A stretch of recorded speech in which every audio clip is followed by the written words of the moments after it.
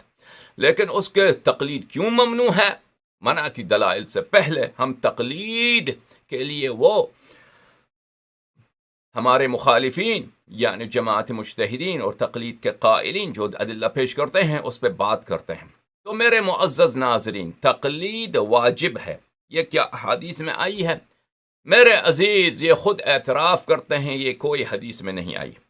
خوب توجہ رکھیے کہ تقلید بذات نفس ہی ثابت کیا جائے کہ طاہرین علیہ السلام نے کہا ہو کہ آپ پہ تقلید واجب ہے کہ کسی غیر معصوم کی تقلید کریں، یہ کسی حدیث میں نہیں ہے، صرف وہ کہیں گے ایک حدیث میں ہے، البتہ اس لفظ کے ساتھ جیسے میں کہہ رہا ہوں واضح الفاظ، وہ کبھی نہیں کہیں گے آپ کو، لیکن ان کے کتب میں اگر جا کے دیکھیں تو یہ ایسی بات کا اعتراف کرتے ہیں، اور یہ حدیث ہے بھی ان کے نزدیک ضعیف، یعنی ان کے پاس ایک بھی معتبر حدیث نہیں ہے جس میں ائمہ طاہرین علیہ السلام نے فرمایا ہو کہ آپ کسی غیر معصوم کی تقلید کریں۔ بات سمجھ میں آ رہی ہے؟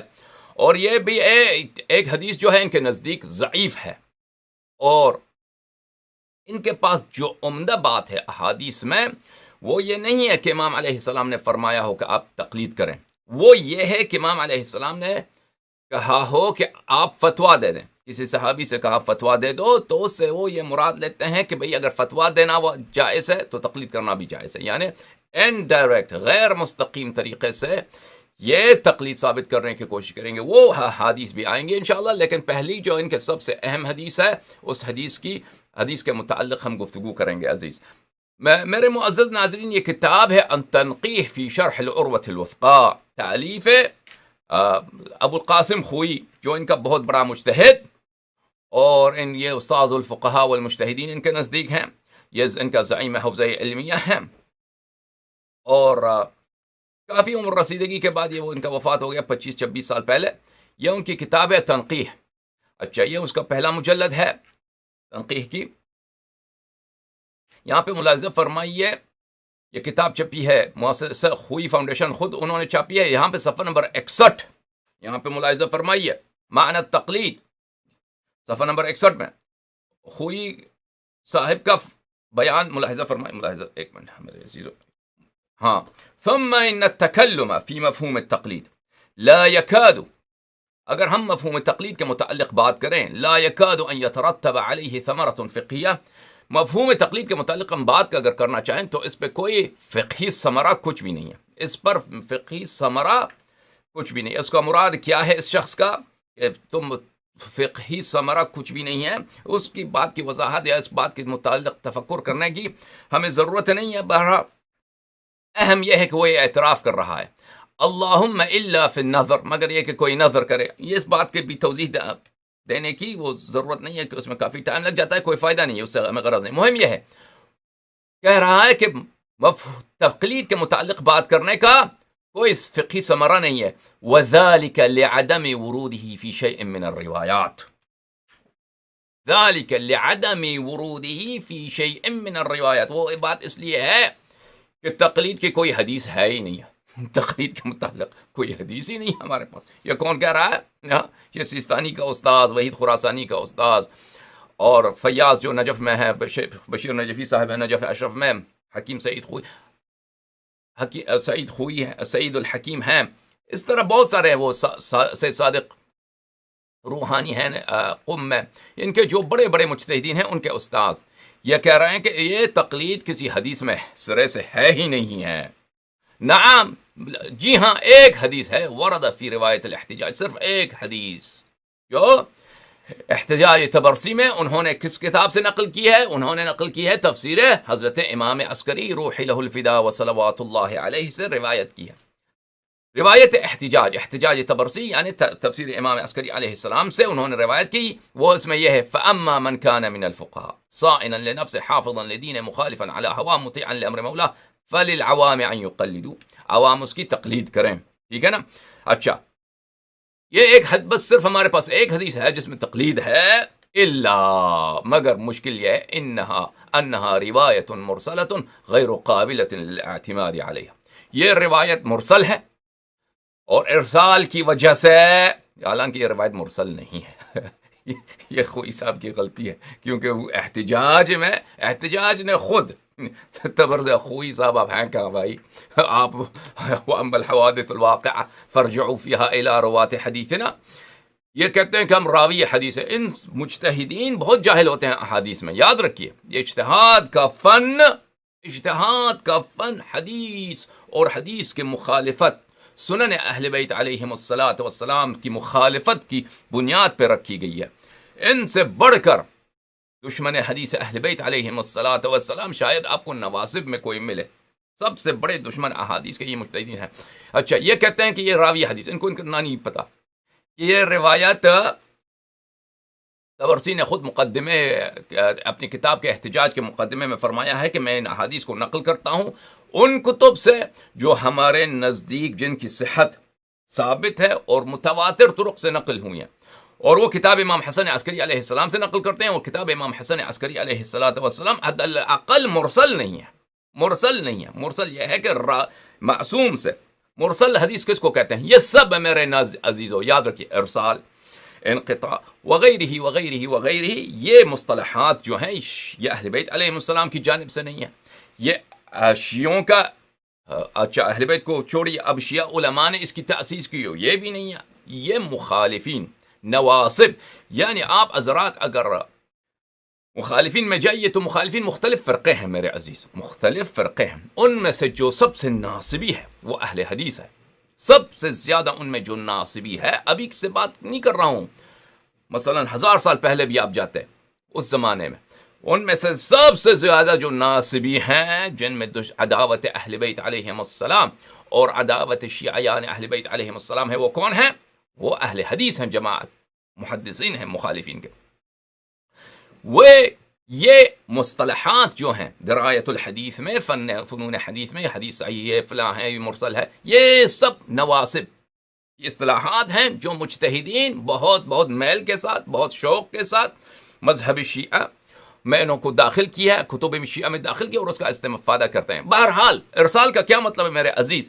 پیغمبر صلی اللہ علیہ وآلہ وسلم سے اگر کوئی حدیث نقل ہوئی ہے تو اس میں جو راوی ہے پیغمبر سے بلا واسطہ جو نقل کر رہا ہے، مثلا پیغمبر صلی اللہ علیہ وآلہ وسلم سے نقل ہوا ہے، تابعی تک ہمیں پتہ ہے کہ تابعی کون ہے، فرض کریں سعید ابن مسیب نے نقل کیا ہے، یا فرض کریں اللہ آپ کا بلا کرے کہ اسود نے نقل کیا ہے، یا مثلا کسی تابعی نے نقل کیا ہے، تابعین بہت ہیں، ان میں سے نقل کیا، لیکن صحابی غیر معلوم ہے کہ کس نے معصوم سے سنا ہے، رسول اللہ صلی اللہ علیہ وسلم سے سنا ہے، اس کو مرسل کہتے ہیں۔ تو یہ حدیث مرسل نہیں ہے جو تفسیر امام حسن عسکری علیہ السلام میں ہے، لیکن یہ جی ہاں کتاب طبرسی میں وہاں پہ بغیر سند کے ذکر کیا گیا ہے، لیکن وہ مقدمے میں اس نے کہا ہے کہ میں صرف اختصار کے لیے اور میں وہ احادیث نقل کر رہا ہوں جو ہمارے نزدیک ثابت ہے، جو ہمارے نزدیک متواتر کتب، صحیح کتب سے منقول ہے۔ اچھا، بہرحال اہم بات یہ ہے کہ وہ کہہ رہا کیا، مرسلتون، ہمارے نزدیک یہ حدیث کا کیا شان ہے؟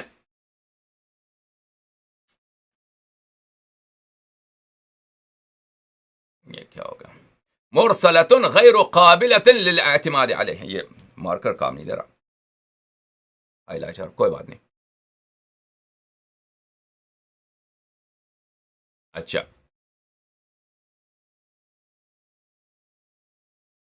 ہائی لائٹر کیوں کام نہیں دے رہا؟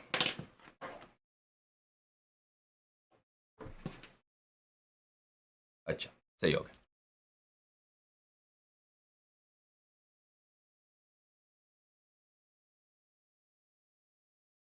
صحیح،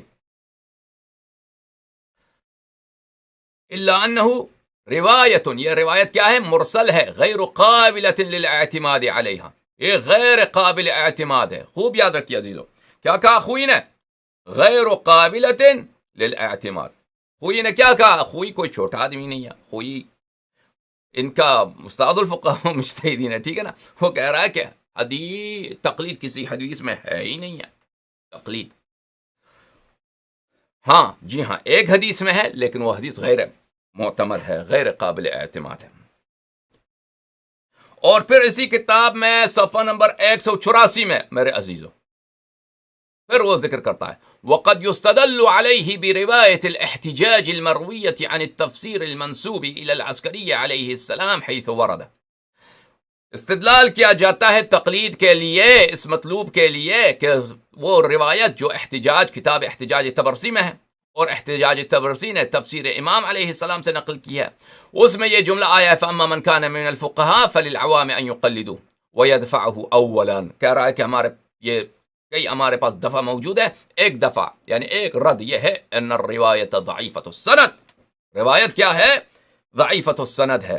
پھر اسی طرح اسی کتاب تنقیح جلد اول صفحہ نمبر 197 میں وہاں پہ سید کاظم یزدی جو فرماتے ہیں متن میں من کان من الفقهاء صائنا لنفسه حافظا لدینه مخالفا لهواه مطیعا لامر مولاه فللعوام ان يقلدوه۔ حاشیہ نمبر 1 خوئی نے کہا، خوئی کیا کہتا ہے؟ ما تقدم من ان الروایت ضعیفۃ السند، کہتے ہیں کہ ہم نے پہلے کہہ چکے ہیں کہ یہ روایت ضعیفۃ السند ہے، اس لیے یہ حجت نہیں ہے، اس سے کوئی مطلوب آپ ثابت نہیں کر سکتے۔ یہ کس کا قول ہے؟ خوئی کا۔ اچھا، آپ کو خمینی کا بھی قول دکھائیں عزیزو، یہ کتاب ہے الاجتہاد والتقلید، تالیف من کہتے ہیں عربی زبان میں کون، کس کی تالیف؟ تالیف ہے خمینی، ان کا جو بہت بڑا بت، اس کو امام بھی بنایا ان لوگوں نے، امام بھی بنایا۔ اب بہت سارے بیچارے شیعہ ان کو امام کہتے ہیں، ان کی تعریف کرتے ہیں، ان سے عقیدت رکھتے ہیں، پتہ نہیں ان کے کرتوت کیا، ان کے عقائد کیا۔ شیعوں کو کیا معلوم، شیعہ بیچارے کہتے ہیں یہ سید ہے، یہ عالم ہے، یہ مجتہد ہے، دین کی وہ اہل بیت علیہ السلام سے محبت رکھتا ہے، اور انہوں نے دین کی خدمت کرنے کی کوشش کی ہے، انہوں نے سامراج سے لڑنے کی کوشش کی، بہت اچھی بات ہے، ایران کو آزاد کرنے کی کوشش کی امریکہ کی استعمار سے۔ یہ ان کے دلوں میں یہ باتیں ہیں یہ جو فقرے ہیں نا، اس کے ہر فقرے میں رد موجود ہے، ہر فقرہ جو میں نے ذکر کیا خمینی کے متعلق، اس کو ہر فقرہ اس کا مردود ہے۔ اچھا، سمجھ میں آ رہی نا؟ اب اس کا وقت ابھی نہیں ہے، اب پاکستانی لوگوں کو بیچارے اردو زبان جو لوگ ہیں ان کو پتہ نہیں ہے، ان کو پتہ نہیں ہے کہ اس شخص کے عقائد کیا تھے، اس شخص کو اہل بیت علیہ السلام کے راستے سے کتنی پہچان تھی، اور اس نے تشیع کو کتنا بڑا دھچکا لگایا ہے۔ یہ بہت بڑا تفصیلی موضوع ہے، کیونکہ شیعوں کا منبر، شیعوں کا جو مذہبی میڈیا ہے، شیعوں کا مدارس، شیعوں کے جو کتب چھپتے ہیں، یہ سب کے سب ایک خاص فرقے کے ہاتھ میں، ایک خاص ٹولے کے ہاتھ میں ہے۔ اس لیے اس میں تعجب نہیں ہے کہ وہ اردو زبان جو طبقہ ہے ہندوستان پاکستان میں رہنے والے، وہ بالکل لا علمی کی حالت میں ہوں، کہ ایک شخص کو فرشتہ سمجھتے ہوں اور اس کی اصلی حقیقت ان کو پتہ نہ ہو۔ بہرحال میرے عزیز، اب آپ کہہ دیجئے کہ خمینی بہت بڑے تھے، اس سے ہمارا موضوع متعلق آپ خمینی کو اچھا سمجھیں برا سمجھیں، ابھی فی الحال خمینی کے انقلاب کو حق سمجھے باطل سمجھے، ابھی اس سے ہمارے موضوع نہیں ہے۔ موضوع ہمارا گفتگو کیا ہے؟ تقلید۔ تقلید کیا تقلید صحیح ہے، تقلید باطل؟ یہ خمینی کا کتاب ہے، تم کا آپ لوگوں کا امام ان کا خمینی۔ اچھا، خمینی نے اپنے کتاب میں اجتہاد و تقلید میں، یہ کتاب چھپی ہے مؤسسۃ تنظیم میں آثار الخمینی و نشرہا، ایران میں یہ کتاب چھپی ہے، صفحہ نمبر 95، الاخبار التي استدل بها على اوجیت قول المفضول، کہ تقلید میں غیر عالم کی تقلید کیا جائز ہے، غیر عالم کی تقلید جائز ہے یا نہیں ہے؟ کہتے ہیں احادیث دیکھیے، ان احادیث میں ایک حدیث تفسیر امام علیہ السلام سے مروی ہے، وَأَمَّا مَنْ كَانَ مِنَ الْفُقَهَاءِ صَائِنًا لِنَفْسِهِ فَلِلْعَوَامِ أَنْ يُقَلِّدُوهُ۔ اگلے صفحے میں جا کے یہ دیکھیں، صفحہ نمبر 96، لَكِنَّهُ مَعَ ضَعْفِ سَنَدِهِ، یہ حدیث ضعیف السند، حدیث کیا ہے؟ ضعیف السند۔ خوئی نے بھی کہا، خمینی نے بھی کہا، اور کیا چاہیے آپ کو؟ یہ کتاب ہے مبانی منہاج الصالحین، تالیف السید تقی الطباطبائی القمی رحمہ اللہ۔ یہ خوئی صاحب کے شاگرد تھے، اور بہت مولائی آدمی تھے، بہت صحیح العقیدہ آدمی تھے، بہت ہی با تقوی آدمی تھے۔ 1-2 سال پہلے ان کا وفات ہو گیا قم میں، یہ مراجع میں سے تھے، اور بہت ہی اچھی شخصیت تھی ان کی۔ یہ آغا حسین قمی طباطبائی کے فرزند تھے، یہ ان کا خاندان ہی اجتہاد اور مراجع کا خاندان ہے، اور بہت ہی با تقوی لوگ، بہت ہی اچھے لوگ ہیں۔ اب اجتہاد کے مسئلے میں یہ غلطی پر ہیں، صحیح بات ہے، لیکن اس کا مطلب یہ نہیں ہے کہ ان کے ہر کام غلط ہے۔ بہت سارے مجتہدین ہیں، اجتہاد ان کا غلط ہے، تقلید کا راستہ ان کا غلط ہے، لیکن وہ مولائی ہیں، وہ اہل بیت علیہ السلام سے محبت رکھتے ہیں، دین کی خدمت کرنا چاہتے ہیں. ایک مسئلے میں انہوں نے اس کی غلطی ہے، وہ اختلاف اپنی جگہ، لیکن ہم ان کی باقی خوبیاں ان کو انکار نہیں کر سکتے. اچھا، مرحوم سید تقی طباطبائی قمی رحمہ اللہ کی کتاب من مبانی منہاج الصالحین جزء اول، یہاں پہ ملاحظہ فرمائیے صفحہ نمبر 22 میں، ولا يخفى انه لا يترتب على تحقيق معنى التقليد بما هو مفهوم من المفاهيم اثر عملی. کہتا ہے تقلید کیا ہے، تقلید کیا ہے، تقلید کا اس کا کوئی عملی اثر نہیں ہے. اب اس جملے سے ان کا کیا مراد ہے، اس کی توضیح دینے کی ابھی وقت نہیں ہے، ضرورت بھی نہیں ہے. مهم یہ ہے اذ لم يرد هذا اللفظ في حدیثین، کہتا ہے کہ یہ لفظ تقلید جو ہے نا، تقلید کے موضوع پر کوئی حدیث ہو، کوئی حدیث نہیں ہے. صرف ایک جگہ پر حدیث ہے ہمارے پاس، کوئی اور حدیث ہے ہی نہیں، صرف ایک ہی حدیث ہے، تقلید غیر معصوم. تقلید معصوم یعنی معصوم علیہ الصلوۃ والسلام کی بات ماننا، اتباع کرنا، پیروی کرنا، وہ موجود ہے. لیکن تقلید غیر معصوم کی بات ہو رہی ہے، یہ کسی حدیث میں نہیں ہے مگر ایک حدیث میں. وہ کون سی حدیث؟ جو تبرسی نے احتجاج الا فی حدیث، صرف ایک حدیث میں جو تبرسی نے احتجاج میں حضرت امام عسکری علیہ الصلاۃ والسلام سے روایت کی ہے، فاما من كان من الفقهاء فللعوام ان يقلدوا وهذا الحديث ضعيف سندا بالارسال. یہ حدیث ضعیف ہے. ان کا بھی یہی قول، اعتراف خوئی کے بعد کہ تقلید کی کوئی حدیث ہے ہی نہیں، صرف ایک حدیث میں ہے، وہ بھی حدیث ضعیف ہے. سمجھ میں آ رہی ہے عزیزو؟ اچھا، اس کے بعد صفحہ نمبر 22 کے بعد مبانی منہاج الصالحین میں صفحہ نمبر 32 میں بھی بھلے وہ اسی حدیث کو کچھ تفصیل کے ساتھ نقل کیا ہے کہ یہ تبرسی نے احتجاج میں روایت کی ہے. تفسیر امام علیہ السلام میں بھی یہ روایت موجود ہے، فویل للذین یکتبون الکتاب بایدیہم. آگے جا کر اس میں یہ فقرہ آتا ہے، اس حدیث میں فاما من کان من الفقهاء فللعوام ان يقلدوه وفيه اولا ان السند ضعیف. صفحہ نمبر 33 پر تصریح کی پھر دوبارہ کہ حدیث ضعیف ہے، حدیث ضعیف ہے. سمجھ میں آ رہی؟ خوئی نے بھی یہی کہا، خمینی نے بھی کہا، آغا تقی طباطبائی قمی نے بھی یہی فرمایا. اس کے بعد میرے معزز ناظرین، سیستانی خوئی کا شاگرد، کتاب الاجتہاد والتقلید والاحتیاط، ان کا جو بھی فی الحال ہے مرجع اعلیٰ اس نے اپنا نام رکھا ہے، یہ علی سیستانی جو نجف اشرف میں رہتے ہیں، ان کے کتاب الاجتہاد والتقلید والاحتیاط، ان کے دروس ہیں، ان کے شاگرد محمد علی ربانی نے لکھا ہے. یہ مجتہدین میں کافی رسم ہوتا ہے، ان کی یہ جو تقاریر و تقریر کرتے ہیں، درس دیتے ہیں، پھر ان کے شاگرد کیا کرتے ہیں، ان کو لکھتے ہیں، اسی مطالب کو کتاب کی شکل میں لاتے ہیں، پھر وہ استاد کو دکھاتے ہیں، استاد اس کو پسند کرتا ہے، کبھی پسند بھی نہیں کرتا، بہرحال اس کو چھاپتے ہیں، اور اس طرح سے ان کی تالیفات بڑھتی جاتی ہیں. اب مثلا خوئی صاحب کی مثلا 50 جلد کتابیں ہیں، 60-70 جلد کتابیں ہیں. وہ کتاب اس نے خود کوئی نہیں لکھی ہے، سمجھ میں آ رہی نا؟ کتاب اس نے 1-2 ہی لکھی ہے، بس ایک ہی لکھی ہے کتاب، وہ جہاں تک مجھے یاد پڑتا ہے. اس نے اپنے استاد نائینی کی تقریرات، اجود و تقریرات جو لکھی ہے، باقی سب تنقیح جو ہیں، مصباح الاصول ہے، محاضرات ہیں، سب اس کے شاگردوں نے لکھی ہیں. بہت محنت کی، پیسہ جب بہت ہو تو شاگرد بھی بہت بن جاتے ہیں حوزے میں، اور شاگرد وہ لکھتے بھی ہیں. سمجھ میں آ رہی نا؟ یہ کتاب ہے الاجتہاد والتقلید والاحتیاط. اب پیسے کا کیا رول ہے مرجعیت میں، یہ خود ایک بہت بڑا مفصل بات ہے. وہ آپ جو نجف اشرف اور وغیرہ کے جو پرانے طالب علم ہیں، مولوی ہیں، وہ حضرات مجھ سے بہتر جانتے ہیں. اچھا، الاجتہاد والتقلید والاحتیاط، اچھا وہ اس کتاب میں ملاحظہ فرمائیے صفحہ نمبر 247، اما ومن كان من الفقهاء صائلا لنفسه فللعوام ان يقلدوه والروايتان الاخيرتان وان كانتا ضعيفتين. کہتا ہے یہ روایت ضعیف ہے، اس کے ساتھ اما الحوادث الواقعہ، وہ بھی روایت ضعیف ہے. بہرحال جو ہمارا موضوع گفتگو ہے حدیث امام حسن عسکری علیہ السلام، اس کو کیا کہا؟ ضعیف. سمجھ میں آ رہی؟ یہ کس کی بات؟ سیستانی. ایک اور مرجع کی بات دکھائیں میرے عزیز. یہ کتاب ہے انوار الاصول، تالیف شیخ ناصر مکارم شیرازی. یہ شیخ ناصر مکارم شیرازی قوم مقدسہ میں رہنے والے بہت مشہور و معروف مجتہدین اور مراجع میں ان کا شمار ہوتا ہے. یہ شاگرد، خاص شاگرد ہیں یہ اس کے مرحوم سید کاظم شریعت مداری کے، سید کاظم شریعت مداری. اور سید کاظم شریعت مداری انقلابی ایران سے پہلے قوم مقدسہ میں سب سے بڑے مرجع وہی تھے. سب سے بڑا مرجع وہی تھے. لیکن اب یہ خاص شاگرد تھے ان کے، اور ان کے پاس ان سے سب سے مراجع سے مقرب ان کے پاس تھے. لیکن وہ انقلاب کے بعد سید کاظم شریعت مداری وہ حسادت کی وجہ سے بہت مظلوم پڑ گئے. تو اب یہ لوگ چھپاتے ہیں، یہ مکارم شیرازی وغیرہ اس کا نام بھی نہیں لیتے ہیں اپنے اصلی استاد کا. وہ کہتے ہیں میں خوئی کا شاگرد ہوں، حالانکہ اس نے خوئی کو مثلا شاید عمر میں 1-2 دفعہ دیکھا ہو. خوئی کا کہاں شاگرد ہے؟ یہ سید کاظم شریعت مداری کا شاگرد ہے. اچھا، یہ کتاب ہے ان کا انوار الاصول، مکارم شیرازی صاحب کی کتاب.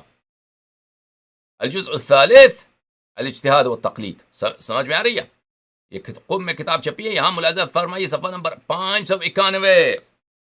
کہتا ہے آئیے تقلید کے متعلق بات کرتے ہیں کہ تقلید ہے کیا چیز.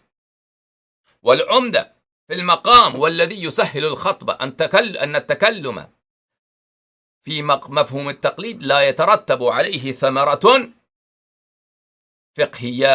کہتا ہے کہ تقلید کے متعلق کیا بات کریں، اس کا کوئی فقہی ثمرہ ہے ہی نہیں. کیوں فقہی ثمرہ نہیں ہے؟ ہاں کہتا ہے بات سنو.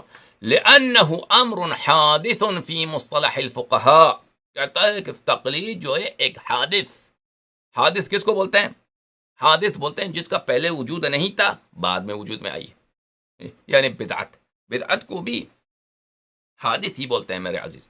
روایات حدیث میں بدعت کا ایک نام حادث ہے. حادث ایک نئی چیز کو بولتے ہیں جس کا پہلے وجود نہیں تھا. کہتے ہیں کیونکہ پہلے زمانے میں تقلید تھی نہیں، یہ بعد میں وہ فقہا کے اصطلاح میں اس کی وجود آئی ہے.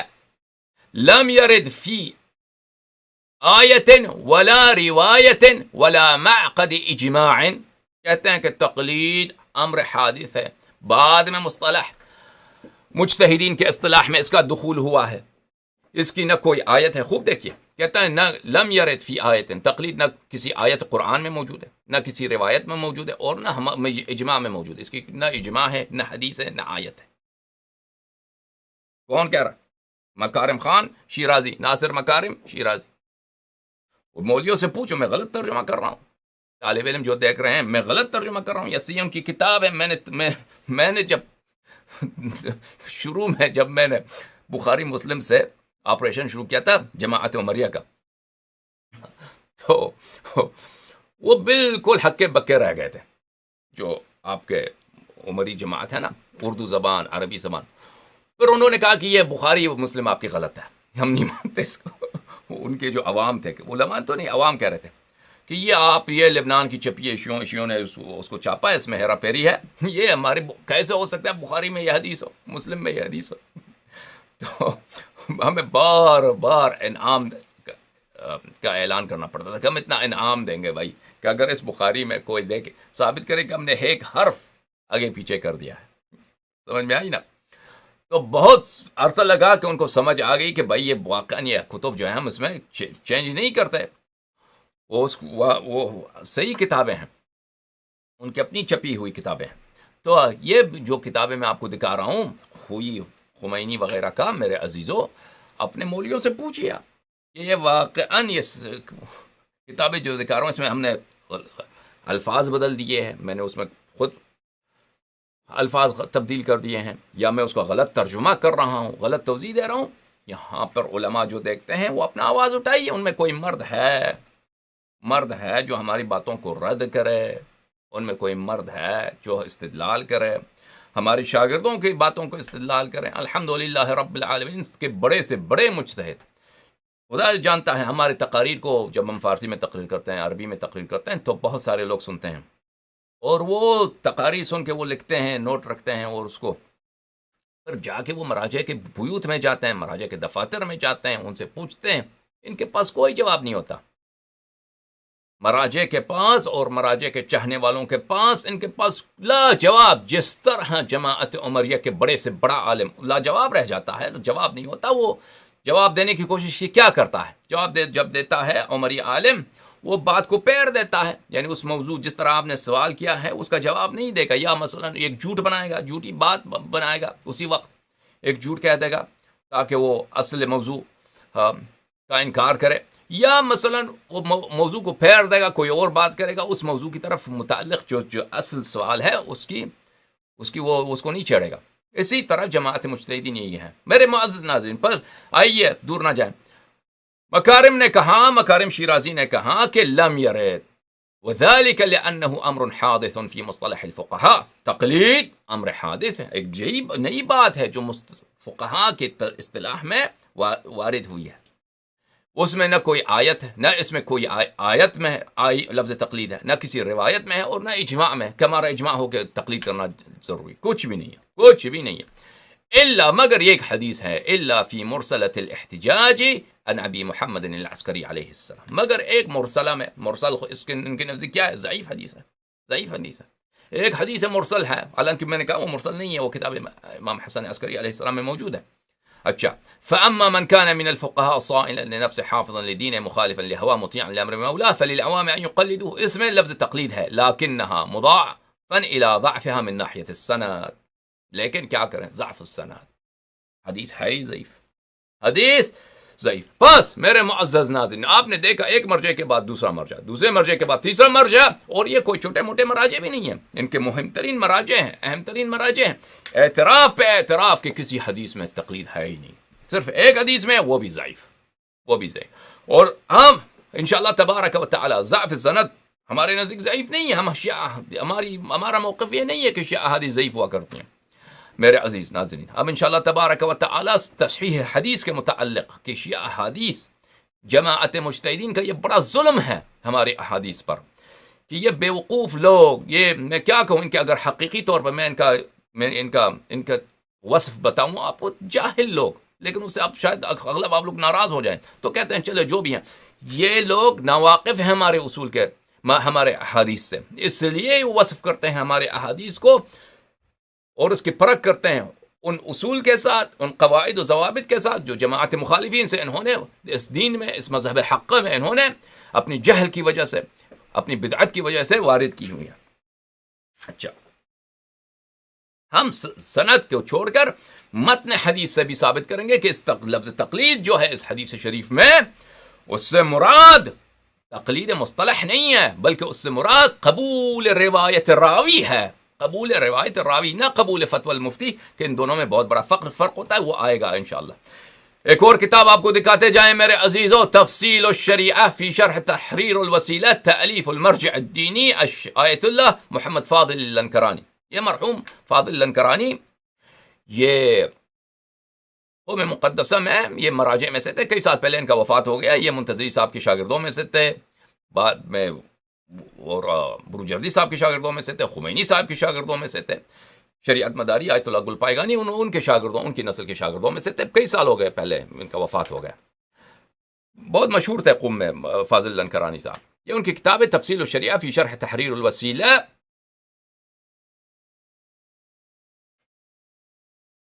اچھا، یہاں پر میرے معزز ناظرین صفحہ نمبر 65، یہاں پر لم يرد عنوان التقليد في شيء من الأدلة الدالة على حجية فتوى المجتهد وجواز الرجوع العام إليه.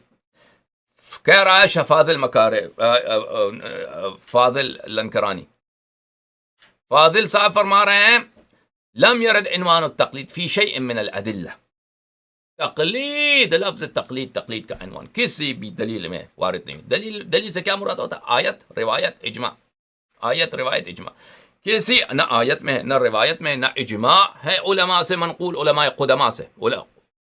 اجماع جب یہ لوگ کہتے ہیں، اجماع سے مراد شیخ طوسی سے پہلے جو لوگ تھے ان کی اجماع مقبول ہوتی ہے، قدماء. ان میں کوئی لفظ تقلید نہیں ہے، لفظ تقلید نہیں ہے. کسی بھی ادلہ، دلیل شرعی دلیل کیا ہوتا ہے؟ شرعی دلیل قرآن، حدیث، اجماع.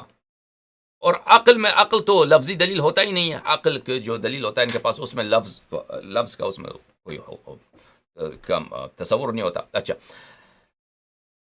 وہ ادلہ جو فتوائے مفتی، فتوائے مجتہد کے اعتبار پہ دلالت کرتی ہیں، اس میں کوئی لفظ تقلید نہیں ہے، کوئی تقلید نہیں ہے.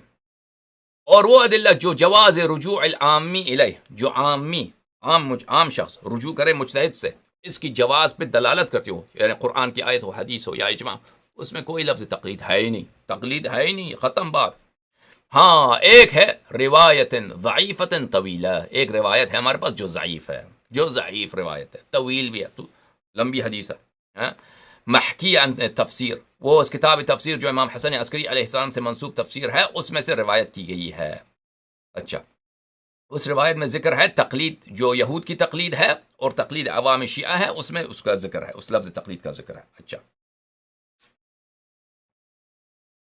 اس میں اس کا ذکر ہے، سمجھ میں آئی نا؟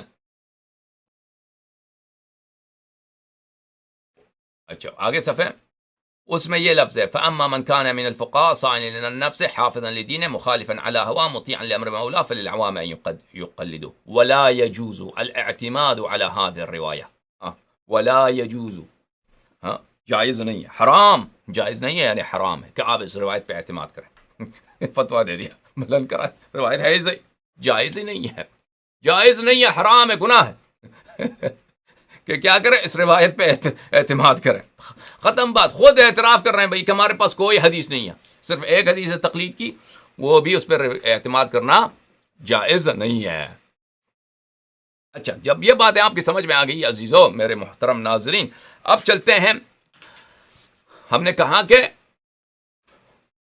بس یہ حدیث قابل احتجاج نہیں ہے، ایک بڑی جماعت مجتہدین کے نزدیک ان کے نزدیک قابل احتجاج نہیں ہے، قابل استدلال نہیں ہے، اس لیے روایت حجت ہی نہیں ہے، ان کے نزدیک ضعیف ہے۔ اور میرے معزز ناظرین یہ خود کہتے ہیں کہ اصل دلیل جو ہے کسی بات کے لیے کہ جب آپ لاتے ہیں تو وہ غیر متنازع فی ہونا چاہیے۔ اگر تقلید واقعاً، آپ خود سوچئے میرے عزیزو، میرے معزز ناظرین، میرے شیعہ بھائی، میرے شیعہ بہنیں، آپ خود سوچئے اگر واقعاً تقلید شرعی مسئلہ ہوتا، کیونکہ یہ مسئلہ اتنا مبتلا بہ تھا، مبتلا بہ، اس سے ابتلا اتنا ہوتا تھا، مبتلا بہ کیا بولتے ہیں، اس سے سروکار اتنا زیادہ ہوتا ہے تقلید سے۔ دیکھیں نا، ابھی آپ تقلید سے آپ کو کتنا سروکار ہے، کوئی بھی مسئلہ ہو، جو اگر آپ متدین آدمی ہیں، دین پہ عمل کرنے والے آدمی ہیں، کراچی میں ہو، بمبئی میں ہو، دلی میں ہو، کسی بھی شہر میں آپ رہتے ہوں، یورپ میں رہتے ہوں، امریکہ میں رہتے ہوں، کسی بھی جگہ آپ کہتے ہیں تقلید کرنی ہے، کس کی تقلید کرنی ہے، مثلا فلاں شخص کی تقلید کرنی ہے، پھر اس مولوی کا، اس مجتہد کے وکیل کون ہے، اس سے ہمیشہ فون کرو، پوچھو کہ اس کا کیا فتویٰ ہے۔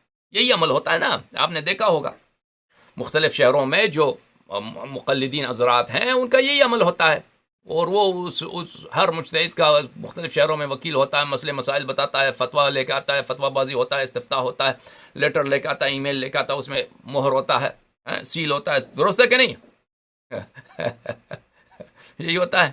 اگر واقعاً یہ صرف آج کے زمانے کی بات نہیں ہے کہ مبتلا بہ، اس سے سروکار رہتا ہے، اگر واقعاً یہ طریقہ کار ائمہ طاہرین علیہ السلام کے زمانے میں بھی تھا، کیونکہ اکثر مثلا امام کاظم علیہ السلام کئی سال تک وہ جیل میں تھے، امام صادق علیہ السلام سے ایک مسئلہ پوچھنے کے لیے ایک شخص نے کیا کیا، وہ ایک شخص وہ گیا مدینہ، اس نے دیکھا کہ بازار میں ایک شخص سبزی بیچنے والا ہے، اس کو پیسے دے دیا کہ تم جاؤ بھائی، مجھے اپنا کپڑا دے دو، مجھے یہ اپنی سبزی دے دو۔ وہ سبزی لے کے بازار میں گھومنے لگا کہ میرے پاس یہ سبزی ہے، خرید لو خرید لو، اسی طرح کہتے ہوئے، نعرہ لگاتے ہوئے امام علیہ السلام کے در کے کنارے پہنچا۔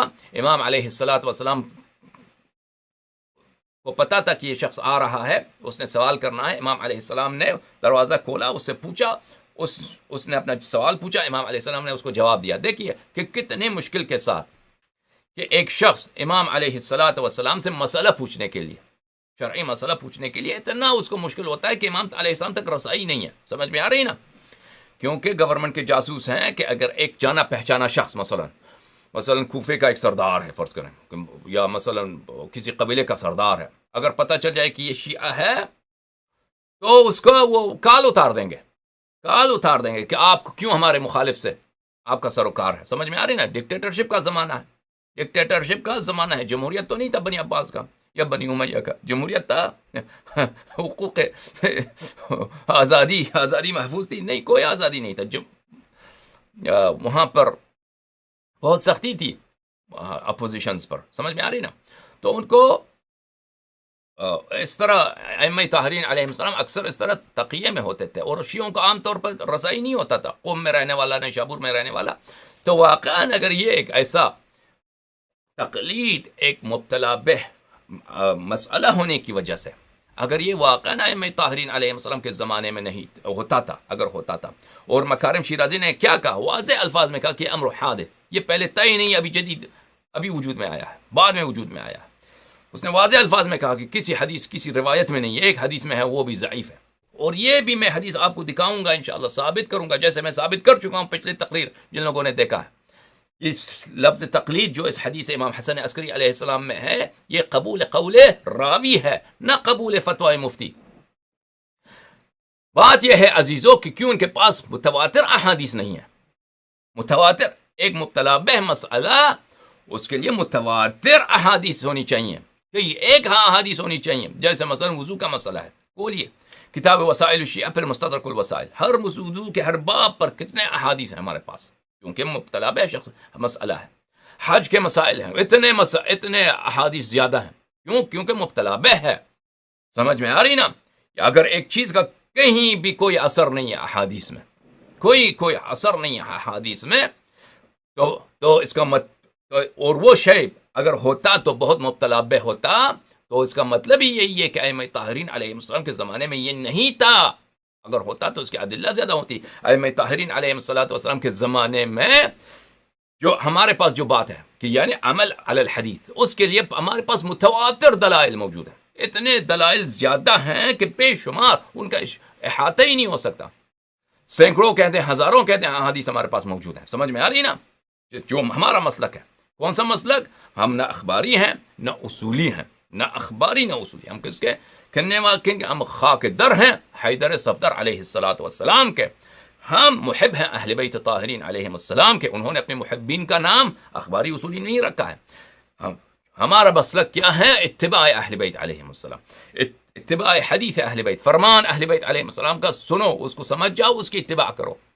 اور عالم کا کیا کام ہے کہ نہ کہ اپنا نظریہ لوگوں کو سنائے، میرا نظریہ ہے، خاک تیرے نظریے پر، لعنت تیرے نظریے پر، لعنت تیری شکل پر. تو کیا کر، تو فرمان اہل بیت علیہ السلام کو لوگوں کو سمجھا، لوگوں کو سنا، نہ کہ تیرا کلام کسی کے لیے حجت ہو. سمجھ میں آ رہی ہے؟ یہ اس مسلک کہ فرمان اہل بیت علیہ السلام ہمیشہ حجت ہوا کرتی ہے، یہ اس پہ عمل کرتے تھے. ہمارے پاس اس پہ سینکڑوں، چاہے ہم نے حساب نہیں کیا، شاید ہزاروں احادیث موجود ہیں.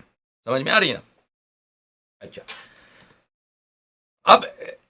اب جب یہ بات آپ کی سمجھ میں آ گئی میرے معزز ناظرین کہ یہ حدیث جماعت مجتہدین کے نزدیک، پہلی بات تو یہ ہے کہ ان کے پاس تقلید کی کوئی حدیث ہی نہیں، خود انہوں نے اعتراف کیا. سمجھ میں آ رہی نا؟ ہاں، ان کے پاس کیا ہے؟ افتاء کی حدیث ہے کہ تم فتوا دے دو، فلان سے کہا کہ تم فتوا دے دو. لیکن وہ اس کا یہ بیوقوف ہیں مجتہدین. سمجھ میں آ رہی نا؟ یہ ان کی اغلب جو ہیں یہ حدیث کی زبان کو نہیں سمجھتے ہیں کہ فتوا اس زمانے میں فتوا کے اور معنی ہوتا تھا. مثلا لفظ کرتا ابھی کہتے ہیں آپ، کرتا اگر 200 سال پاکستان ہندوستان میں، پاکستان تو نہیں تھا 200 سال پہلے، بر صغیر میں جاتے دلی میں کرتے کا اور اسٹائل ہوتا تھا. وہ 300 سال پہلے جاتے تو شاید کرتے کا اور ہی اسٹائل دیکھتے ہیں نا. اب آتے ہیں کرتا بالکل بدل چکا ہے، فیشن بدل چکا ہے، اس کو جس طرح سلتا ہے، جس طرح وہ درزی لوگ اس کو بناتے ہیں، وہ عوض ہوتا ہے، چینج ہوتا جاتا ہے. الفاظ بدلتے ہیں تاریخ کے ساتھ، انسان کی بولی بدلتی ہے. جو 300 سال پہلے لفظ لونڈی تھی، اردو زبان میں لفظ لونڈی ایک اچھی لفظ ہے اردو زبان میں، پرانے اردو میں کہتے ہیں لونڈی، یعنی کسی کی وائف کو آپ کہتے ہیں کہ آپ کی لونڈی کہاں ہے، آپ کی لونڈی اچھی ہیں، یعنی آپ کے بیگم صاحب اچھی ہیں. یہ محترمانہ لفظ ہے لونڈی. لیکن اب کہہ دو لونڈی سمجھ میں بہت ہی کیا ہے، ایک ایسا لفظ ہے جس میں بہت سبوکی ہے لفظ لونڈی، یعنی ایسی اس میں یعنی شاید ہندوستان کے کچھ علاقوں میں لفظ لونڈی اب بھی جو ہے اچھی لفظ ہے، لیکن بہت سارے علاقے ہیں کہ اب اس میں یہ معنی بدل چکا ہے. آپ مثلا کراچی میں، لاہور میں، پاکستان میں لونڈی کہتے ہیں کہ لونڈی ہے. یہ ایک ایسے محترم عورت کے لیے لفظ لونڈی کا استعمال نہیں ہوتا. سمجھ میں آ رہی؟ الفاظ بدلتے ہیں. تو اس زمانے میں لفظ فتوا کا اور معنی ہوتا تھا، ہمارے زمانے میں لفظ فتوا اور ہیں. فتوا اس زمانے میں نقل حدیث ہوتا تھا، فتوا اس زمانے میں مفتی کا فتوا ہوتا ہے. یہ باتیں انشاءاللہ آئے گی حدیث فتوا میں. لیکن تقلید کے متعلق کہ بلاہ لاست کہا ہو کہ تقلید کرو، یہ کوئی بھی نہیں ان کے پاس حدیث. اچھا، اب ان کے پاس ایک حدیث ہے اور وہ حدیث ان کے نزدیک ضعیف ہے، ان کے اغلب کے پاس ضعیف ہے، سمجھ میں آ رہی نا؟ اور کہ اس میں لفظ تقلید آیا ہے، اور یہ سمجھتے ہیں جماعت مجتہدین کہ اس میں لفظ تقلید جو آیا ہے وہی تقلید مصطلح ہے، لیکن وہ یہ ان کی بے وقوفی ہے جماعت مجتہدین کی۔ اور یہ بھی آپ کی خدمت میں عرض کرتا چلوں کہ میرے معزز ناظرین کہ بہت سارے مجتہدین ہیں جنہوں نے اعتراف کیا کہ اس حدیث میں بھی جو لفظ تقلید آیا ہے اس سے مراد قبول قول راوی ہے، قبول روایت راوی، قبول حدیث ہے، اس سے مراد قبول فتویٰ نہیں ہے۔ لیکن ہم اس دعوے کو بھی چھوڑتے ہیں، اس جھگڑے کو بھی چھوڑتے ہیں اپنی جگہ پر کہ اس سے مراد کیا ہے۔ میں پانی پیوں آپ کے۔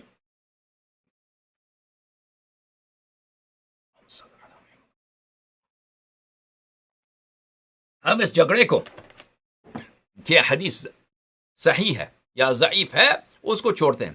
حدیث صحیح بھی ہونا تو پھر بھی اس سے تقلید ثابت نہیں ہوتا، تقلید مصطلح۔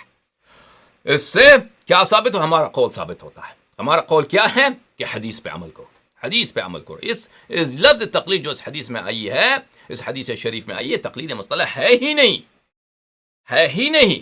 یہ لفظ جو ہے اس میں قبول روایت بیان کیا گیا ہے۔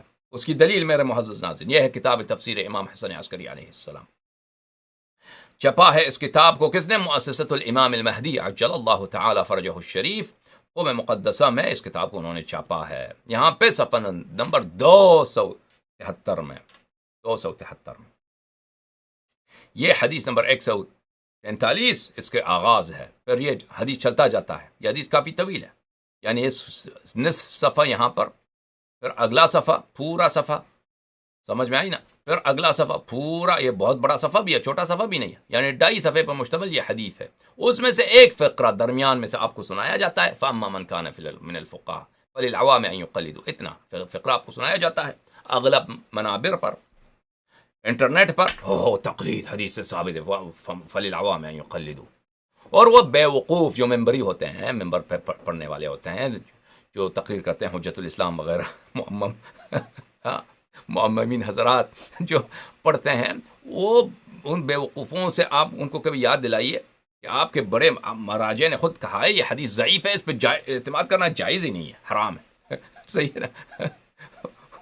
نمبر 1۔ نمبر 2، آپ پورا حدیث سنائیں، کبھی پورا حدیث آپ نے کبھی خود بھی پڑھا ہے، خود مولویوں نے نہیں پڑھا ہے، سمجھ میں آ رہی نا؟ اچھا، ملاحظہ فرمائیے، ہم چلتے ہیں صفحہ نمبر 273 میں۔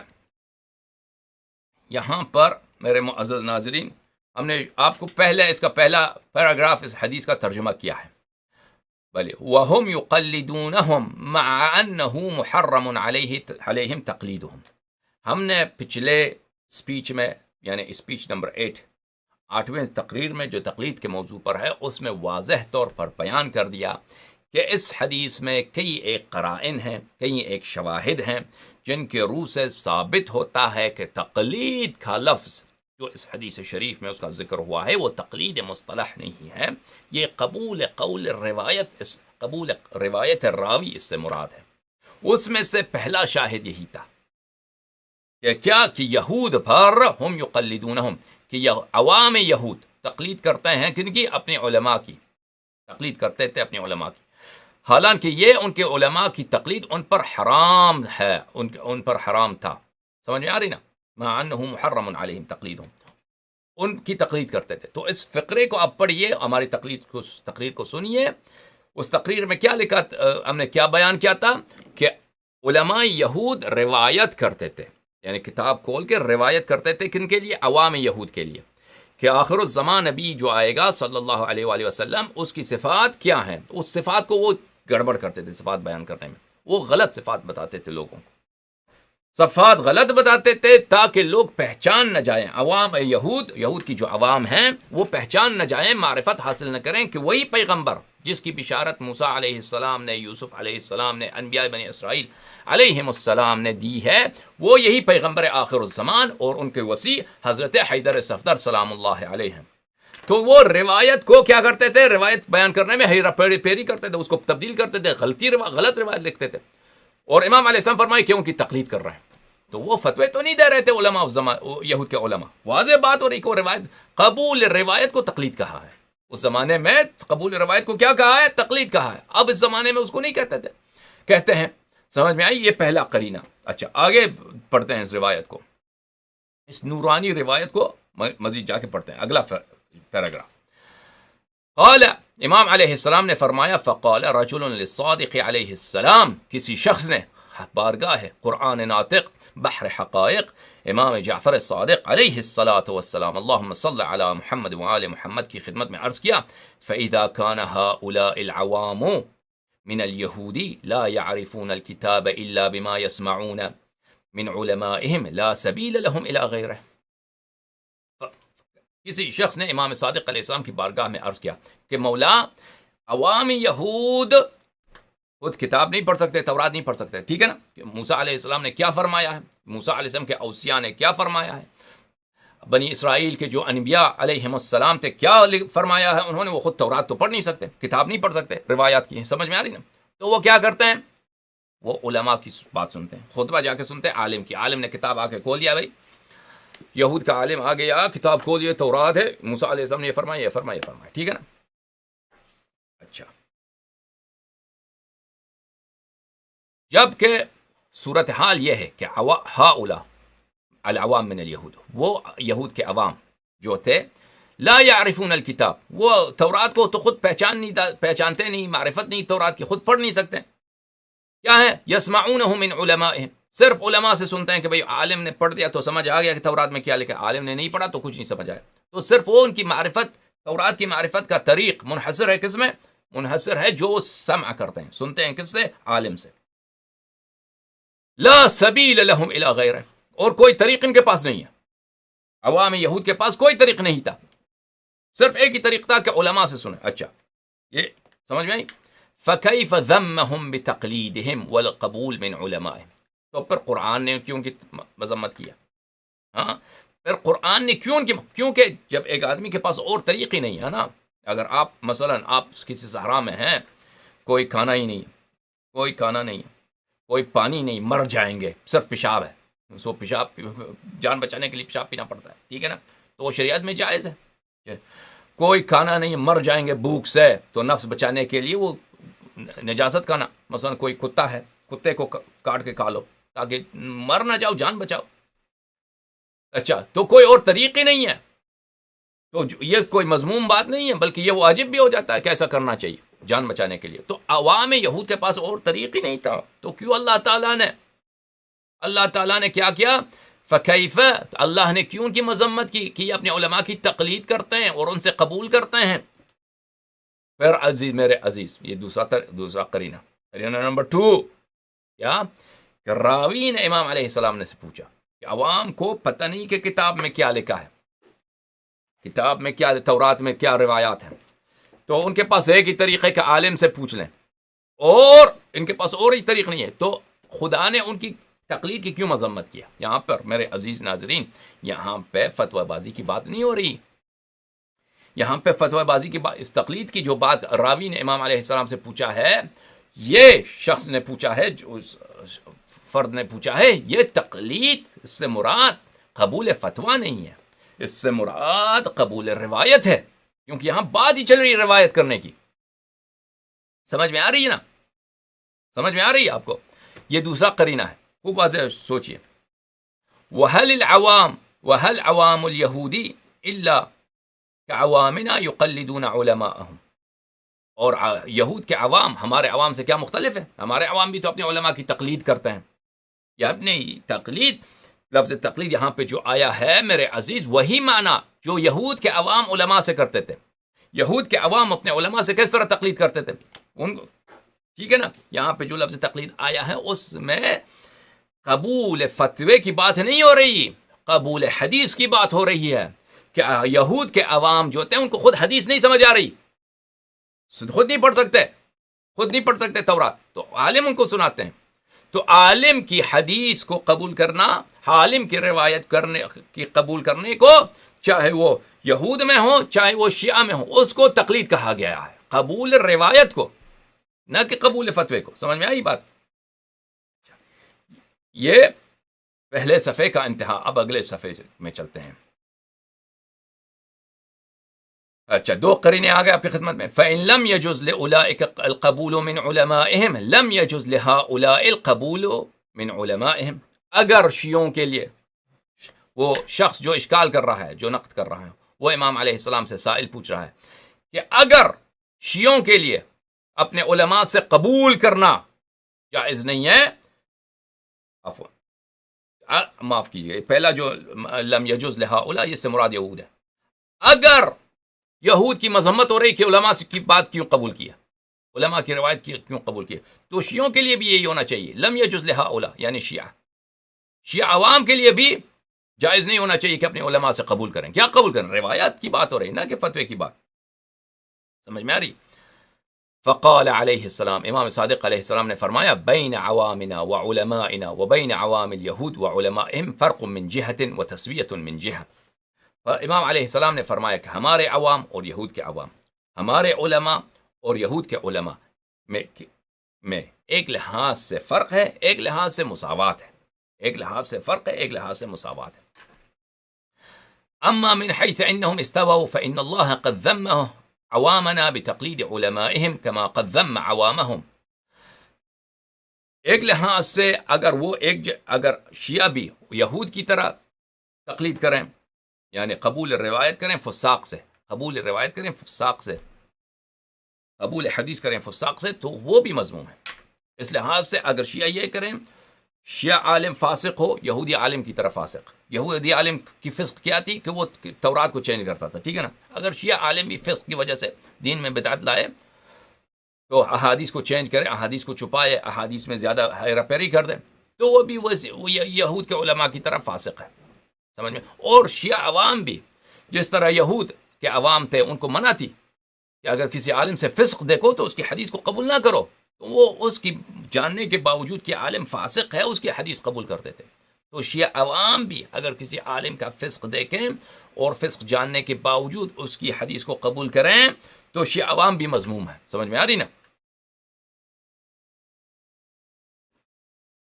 اللہ تعالیٰ نے شیعوں کو اگر وہ اسی طرح جو بنی اسرائیل فاسق علماء کی حدیث کو قبول کرتے تھے، اگر وہ یہ بھی فاسق علماء کی حدیث کو قبول کریں تو شیعوں نے بھی اللہ تعالیٰ نے ان شیعوں کی بھی مذمت کی ہے جیسے یہود کی مذمت کی ہے. اما من حیث انہم افترقوا فلا، مگر یہ کہ اگر شیعہ فاسق علماء کی حدیث قبول نہ کریں، خدا ترس علماء کی حدیث قبول کریں، تو پھر ان کی مذمت نہیں ہے. اب آگے جا کر انشاءاللہ تعالی اگلے درس میں اس کی مزید توضیح دیں گے. اگلے درس میں خدا آپ کو جزائے خیر دے. 1 گھنٹہ ہو گیا ہمارے 9ویں تقریر کا. مزید اختتام، مزید بحث اس حدیث کے متعلق، کیونکہ حدیث لمبی ہے، آج اس کو ختم نہیں کر سکیں گے، کل انشاءاللہ جاری رکھے گا. اب چلتے ہیں آپ کے کامنٹس کی طرف.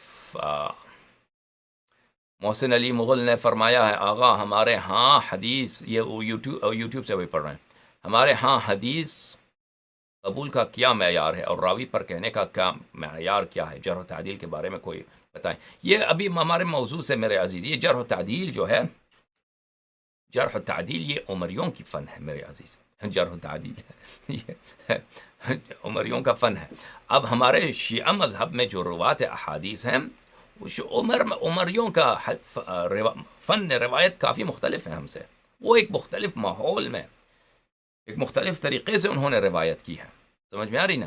ان کے احادیث پہ کوئی اعتبار نہیں. ہمارے احادیث بہت اعلیٰ، نہایت ہی علمی طریقے سے اور نہایت ہی معتبر طریقے سے نقل ہوئی ہیں. اب اس بات کا بیان کرنا، کیونکہ ایک تو پہلے موضوع سے خارج ہے، دوسری بات ہے کہ اس کو اس مختصر 1 منٹ 2 منٹ 5 منٹ میں بیان نہیں کیا جا سکتا. اس کے لیے تقاریر کی ضرورت ہے.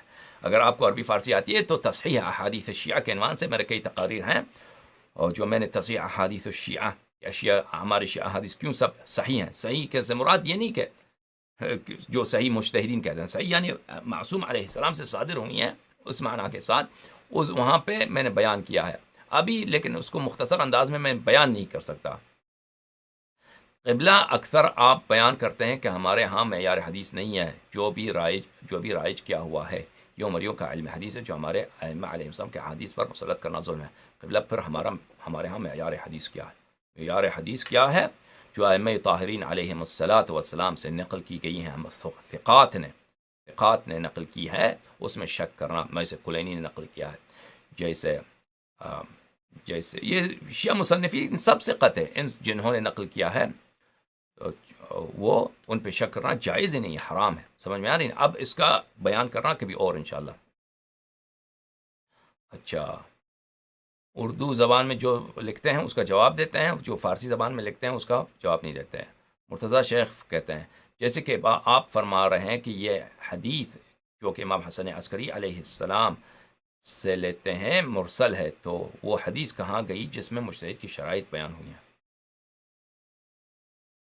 مجھے آپ کا سوال سمجھ نہیں آیا بھائی مرتضیٰ شیخ صاحب، حدیث آپ نے شاید میری بات نہیں سمجھی ہے۔ اچھا، جو بھی شخص سوال لکھتا ہے وہ اس کو اردو اسکرپٹ میں لکھنا ہوگا، انگلش اسکرپٹ میں اردو لکھیں گے، اردو کو رومن الفابیٹس میں لکھیں گے تو میں نہیں پڑھوں گا، اس کا جواب نہیں دوں گا، سمجھ میں آ رہی نا؟ اللہ صاحب آپ کا واٹس اپ نمبر بھیجیں، مجھے بھیجیں، انشاءاللہ ہمارے ایک عالم سے تقلید کے موضوع پر گفتگو کریں گے، کوئی بہانہ کیے بغیر اپنا نمبر مجھے، میرے پاس واٹس اپ ہے نہیں، الحمدللہ واٹس اپ ہے ہی نہیں، ہوتا بھی آپ کو نہ دیتا۔ علامہ صاحب لوگوں کے سوالات کے جواب دیجیے پلیز، تو جواب ہی تو دے رہے ہیں بھائی۔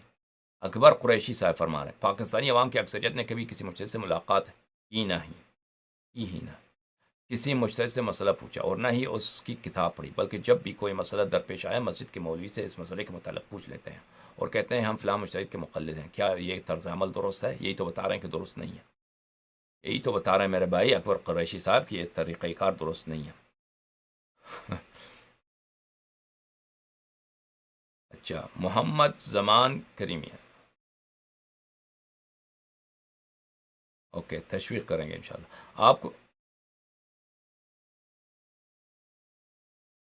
آپ کو انجینئر کے ساتھ لائیو آنا چاہیے، کیسے لائیو آنا چاہیں، کیسے لائیو آ جائیں اس کے ساتھ؟ وہ جب ڈرتا ہے ہم سے، عمری کوئی عالم ہمارے ساتھ نہیں آئے گا بھائی، وہ ڈرتے ہیں ہم سے، وہ اتنی مردانگی نہیں ان میں۔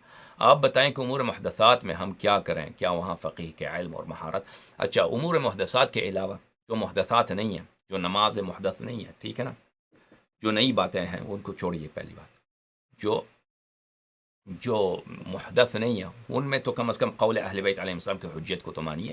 اکثر مسائل تو یہ ہے نا، آپ نماز پڑھتے ہیں، وضو لیتے ہیں، غسل کرتے ہیں، آپ خمس دیتے ہیں، زکوٰۃ دیتے ہیں، حج پہ جاتے ہیں، آپ نکاح کرتے ہیں، آپ طلاق کرتے ہیں، آپ خرید و فروش کرتے ہیں، آپ وصیت کرتے ہیں، آپ ارث دیتے ہیں، یہ سب کیا محدثات میں سے ہیں؟ یہ اغلب محدثات، 99% آپ کی زندگی میں محدثات نہیں ہیں، وہی مسائل ہیں جو آپ کے بابا کے زمانے میں تھے، جو آپ کے دادا کے زمانے میں تھے، جو ان سے پہلے کے زمانے میں تھے، سمجھ میں آ رہی ہے؟ ان کے متعلق احادیث موجود ہیں محدثات۔ اچھا، ان کو تو حجیت تو مانو نا، اب شیعہ ہو تم یا 12 اماموں کے ماننے والے ہو یا کافر ہو، اگر 12 اماموں کے ماننے والے ہو تو کیوں قول امام معصوم علیہ السلام کو آپ حجت نہیں مانتے ہو ان مسائل پر؟ سمجھ میں آ رہی نا؟ ان مسائل پر محدثات تو کم تھوڑی سی بات ہے۔ آپ چاند پہ گئے تو آنا کس طرف نماز پڑھیں گے؟ چاند پہ گئے تو کیسے؟ پانی نہیں ملا تو چلو پانی تو مل جاتا ہے، پانی ساتھ لے کے جاتے ہیں شاید وہاں پہ، یا مثلاً وہاں پہ چاند پہ گئے تو مثلاً روزہ کیسے رکھیں گے بھائی؟ تم جب وہ تو بہت کم ہی مسائل ایسے ہیں، سمجھ میں آ رہی نا؟ باقی مسائل تو وہ پرانے زمانے میں بھی ہوتے تھے، آج بھی ہیں، لیکن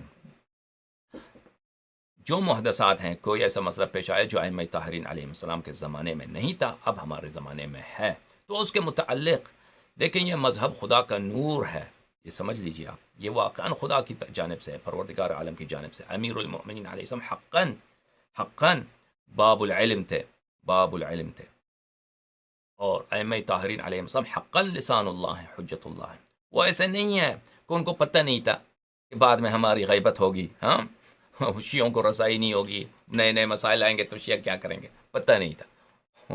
وہ سعادت لوگ، سعادت ذہن آدمی ائمہ طاہرین علیہ السلام کو پتہ تھا کہ ہم، بلکہ ان کے حضور کے زمانے میں بہت سارے ایسے مسائل تھے کہ شیعوں کو رسائی نہیں تھی امام علیہ السلام کے طرف، اور حدیث بھی نہیں تھا ان کے پاس، تو کیا کرتے؟ تو ایسے امور کے لیے کہ جب ہمارے پاس امام تک رسائی نہ ہو اور کسی مسئلہ کا خاص مسئلے کے لیے خاص حدیث نہ آیا ہو، تو اس کے لیے ائمہ طاہرین علیہ السلام نے اصول بتائے ہیں، سمجھ میں آ رہی ہے نا؟ اور وہ اصول مجتہدین کے فتاوی سے بہت زیادہ آسان ہے، مجتہدین کے فتاوی سے بہت زیادہ آسان ہے. ان احادیث کو اگر آپ سمجھ لیجئے تو یہ مستحدثہ مسائل آپ کے لیے آسان ہو جائیں گے، سمجھ میں آ رہی نا؟ اور یہ اس طرح نہیں ہے کہ، اور یہ آپ کا اشکال جو ہے نا، یہ حقیقتاً یہ جو میرے بھائی حیدر شاہ کر رہے ہیں، یہ رسول اللہ صلی اللہ علیہ وسلم پہ اشکال ہے، یہ ائمہ طاہرین علیہ السلام پر اشکال ہے. کہ اگر آپ، اشکال یہ ہے کہ اگر آپ واقعاً سچ کہہ رہے ہیں کہ ہمیشہ ہم آپ کی اتباع کریں، تو ان مسائل پر، ہاں ان مسائل پر جن پر کوئی حدیث نہیں ہے آپ کی، جن کی کوئی آپ کی کوئی حدیث نہیں ہے، اور آپ نے تقلید بھی تجویز نہیں کیا ہے، تو پھر کس کی طرف کس کی بات کی اتباع کریں؟ سمجھ میں آ رہی نا؟ یہ حقیقت میں دیکھا جائے تو مذہب حق پر اشکال ہے.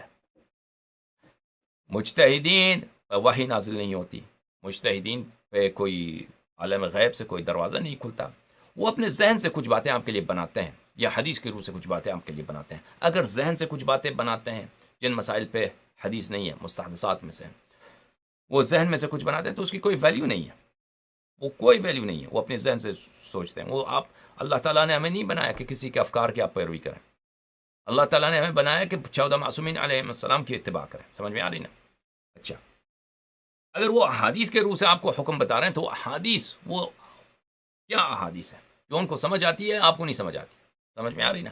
احادیث اہل بیت علیہ السلام اس طرح نہیں ہے کہ وہ آپ کو کبھی سمجھ بھی نہ آ سکے، وہ مجتہدین کے احادیث سے آسان ہوتی ہے. حیدر شاہ کہہ رہے ہیں آپ بتائیں کہ امور محدثات میں ہم کیا کریں؟ کیا وہاں فقیہ کے علم اور مہارت پر اعتماد کرنا بھی غلط ہوگا؟ مزید فقیہ جو شخص حدیث جانتا ہے، فقیہ سے مراد ہمارے نزدیک کیا ہے؟ جو شخص حدیث جانتا ہے، ان کی علم اور مہارت پہ اعتماد کرنا ہر مسئلے پر واجب ہے. سمجھ میں آ رہی نا؟ نہ صرف محدثات، ہر مسئلے پر انسان، جو شخص حدیث جانتا ہے اس سے حدیث سیکھ لے کہ مولا وہاں بتائیے امیر المؤمنین علیہ الصلاۃ والسلام مثلا نے جب نکاح کیا ہے، نکاح کے متعلق ان کا کیا حکم ہے، ان کے مستحبات کیا ہیں، نکاح کے سنن کیا ہیں، نکاح کا خطبہ کیسا ہونا چاہیے. سمجھ میں آ رہی ہے نا؟ یہ پوچھنا چاہیے. فقیہ راوی، وہ راوی جو فقہ حدیث رکھتا ہے، وہ معلم حدیث جو علم حدیث رکھتا ہے، اس سے پوچھنا ہر مسئلے پر، نہ صرف محدثات میں، ہر مسئلے پر اس کے علم پہ اعتماد کرنا چاہیے. لیکن آپ مجتہد کے فتوے کی بات کر رہے ہیں نا، آپ تو اس کی بات نہیں کر رہے ہیں. آپ فقیہ سے مراد کیا لیتے ہیں؟ مجتہد کے فتویٰ. مجتہد آپ نہ مجتہد کے علم پر اعتماد کرتے ہیں، نہ مجتہد کے فقاہت پر.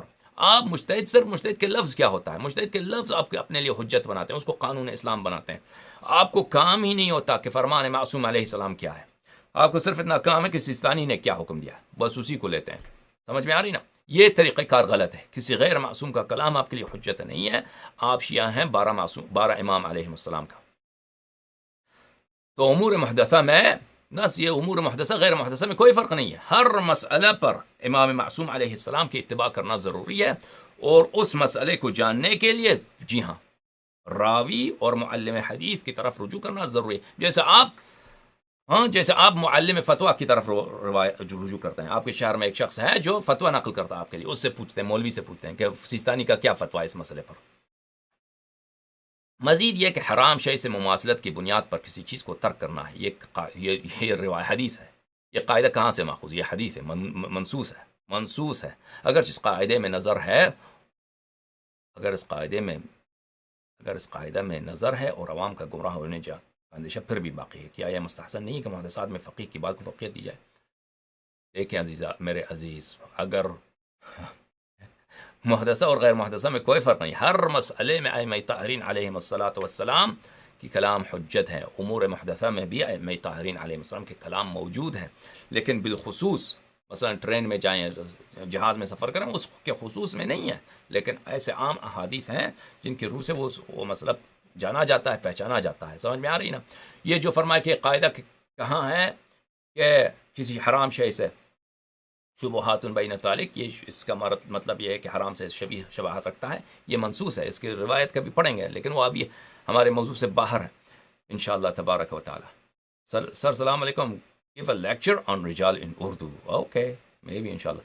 حدیث سید زیغم عباس فرماتے ہیں حدیث تقلید اور امام زمانہ عجل اللہ تعالی فرجہ الشریف کی توقیع جس میں راویان حدیث کی طرف رجوع کا حکم ہے اس کی تطبیق کی جائے تو حکم واضح ہو جاتا ہے، تو حکم رجوع واضح ہوتا ہے یا حکم تقلید۔ حدیث امام عسکری علیہ السلام جو ہم بھی پڑھ رہے ہیں اور توقیع امام علیہ السلام، ان دونوں میں امر ہے کس کی طرف؟ راوی کی طرف رجوع کرنے کی، راوی کی طرف رجوع کرنے کی، نہ مفتی کی طرف۔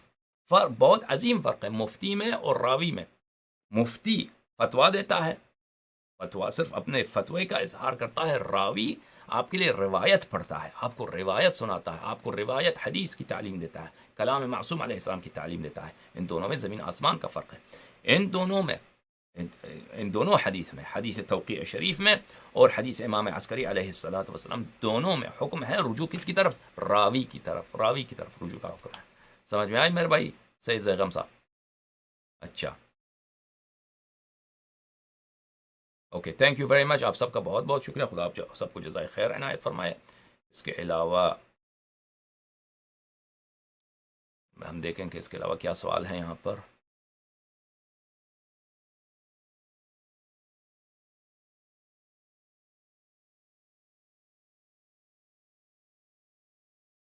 یہ حدیث کس طرح قبول کریں، کس طرح معلوم ہوگا روایت صحیح یا ضعیف؟ تو اس کو ہم بتائیں گے ابھی میرے عزیز، اس کو بتائیں گے انشاءاللہ تبارک و تعالیٰ کہ کس طرح معلوم ہوگا روایت صحیح یا ضعیف۔ یہ زیادہ مشکل نہیں ہے، یہ جیسے مجتہدین کہتے ہیں نا، یہ آپ کو پتہ نہیں چلتا 40 سال حوزے میں پڑھیں، یہ سب بکواس ہے۔ انشاءاللہ تبارک و تعالیٰ اس موضوع پر ہم واضح گفتگو کریں گے، تقریر کریں گے، وہ پھر آپ کو پتہ چل جائے گا۔ لیکن یہ مسئلہ ہم 1-2 منٹ میں بیان نہیں کر سکتے، مختصر الفاظ میں بیان نہیں کر سکتے، اس کے لیے کچھ وضاحت کرنے کی ضرورت ہوگی۔ پھر انشاءاللہ کتب شیعہ جب ہم آپ کو بتائیں گے کہ یہ کتب کس طرح لکھی گئی ہیں، کس طریقے کہاں سے ماخوذ ہیں، پھر آپ کو پتہ چلے گا کہ احادیث ہماری صحیح یا نہیں ہے۔ انشاءاللہ یہ تفصیل سے آئے گا انشاءاللہ آگے جا کر، اگر زندگی رہی، وقت رہا، مولا نے تائید کی تو، وَإِلَّا زندگی کا کبھی علم نہیں ہوتا کہ آگے کیا ہے۔ سید معز فرماتے ہیں قبلہ یہ حدیث، اچھا یہ جواب دیا آپ کو سید معز، اس طرح تو عقد کلثوم پر روایات ہیں، کیا وہ بھی قبول کریں گے؟ بالکل قبول کریں گے۔ عقد کلثوم پر جو روایات ہیں وہ صحیح ہیں، اس میں کوئی شک نہیں ہے، لیکن وہ روایت آپ اچھی طرح سے پڑھیں، اس میں کفر عمر ہے، نہ کہ نکاح ام کلثوم سلام اللہ علیہ۔ اس روایات کو آپ راوی حدیث سے سنیں گے تو آپ کو پتہ چلے گا اس روایات کا تکملہ ہے، اس روایات کو جو آپ عمری آپ کو سناتے ہیں وہ ناقص سناتے ہیں، کامل آپ کو نہیں سناتے۔ سمجھ میں آ رہی نا؟ علی پوچھتا ہے کیا تقلید کے بارے میں ہمارے پاس کوئی حدیث ہے؟ تقریر دوبارہ سنیے، آپ کو پتہ چل جائے گا، آپ کے سوال کا جواب آپ کو ملے گا۔ اچھا، عبدالزہرا کہہ رہا ہے کہ اگر کوئی مسئلہ حدیث میں نہ ہو تو حکم کہاں سے حاصل کیا جائے گا؟ آپ بتائیں، مجتہدین کہاں سے لاتے ہیں؟ مجتہدین پہ وہی آتا ہے مجتہدین پہ وہی آتا ہے، کوئی ایسا مسئلہ نہیں ہے دنیا میں، کائنات میں کہ اس کے لیے کوئی حدیث نہ ہو۔ کوئی مسئلہ نہیں دنیا میں، کائنات میں کہ اس کے لیے کوئی حدیث نہ ہو۔ ہر مسئلے کے لیے حدیث ہے، ہر مسئلے کے لیے حدیث ہے، یا بالخصوص یا بالعموم اس کے لیے حدیث ہے۔ سمجھ میں آ رہی نا؟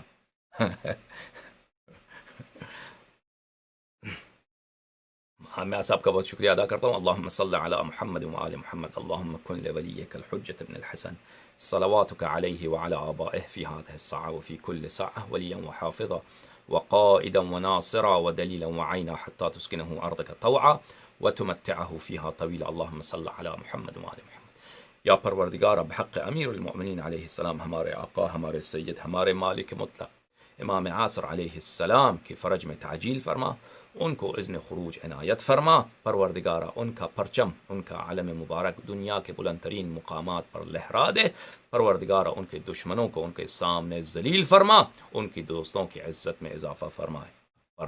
پروردگارہ ہمارے علم میں، ہمارے ایمان میں، ہمارے اخلاق میں، ہمارے عبادت میں امام زمانہ عجل اللہ تعالی فرجہ الشریف کی فرج کے برکت سے اضافہ فرما، اور ہمیں ان کے بہترین انتظار کرنے والوں میں، اور ہمیں ان کے بہترین خادمین میں، اور ہمیں ان کے بہترین مدافعین میں شامل فرما، جو امام زمانہ علیہ السلام کے حق میں جھوٹ بولتے ہیں، ان کی نسبت جھوٹی نسبت دیتے ہیں، ان کی مذہب میں خیانت کرتے ہیں۔ پروردگارہ تو انہیں دنیا میں بھی سیاہ رو فرما، عاقبت آخرت میں بھی ان کو بے آبرو فرما اور ان کو اپنے غضب سے مبتلا فرما دے. اللہم صل علی محمد وآل محمد وعجل فرجہم.